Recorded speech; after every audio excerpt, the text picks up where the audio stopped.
going to have an emphasis on, really, we call it home Bible studies. And they're very close-knit family get-togethers in the homes, relaxed atmosphere.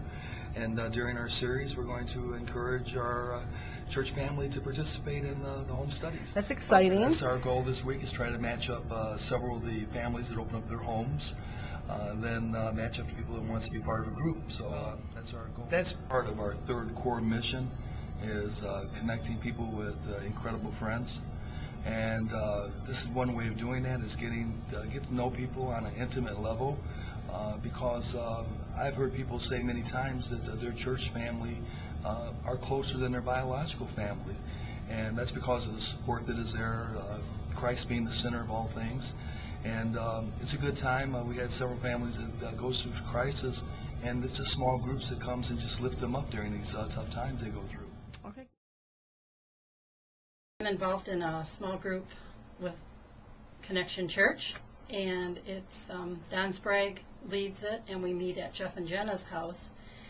And just over the course of the last couple of years, I've gotten to know Jeff and Jenna a little bit better, and Jeff's a fairly new Christian. I think he was baptized here maybe 2 years ago. And I have a son who's 43 now. He's got cerebral palsy, and he lives in a home not too far from the house here in Westland. But we've prayed for Ed, and I talked to Jeff about Ed before. So it was probably about a few months ago, Jeff said, you know, I feel led to go see your son. Do you think that'll be all right? And I said, sure. So I gave him the address, and would you believe, Jeff went over to visit Ed.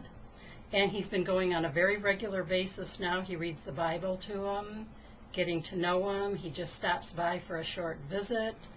And Ed now even looks forward to his visits, which is a blessing.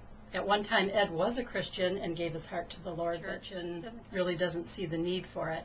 But Jeff gives me lots of encouragement right now, saying that since he's been reading the Bible, Ed's got a lot of right answers. So that's been a real blessing to our family. So he should be involved in a small group, because the church is growing and is big, but you really get connected to the people in your small group. When people have had surgeries, we've been able to pray with each other, visit with each other, encourage one another, because the people in your small group, those are the ones that you really get to know on a personal level about their families and just everything about them. So I would advise everybody to get in a small group.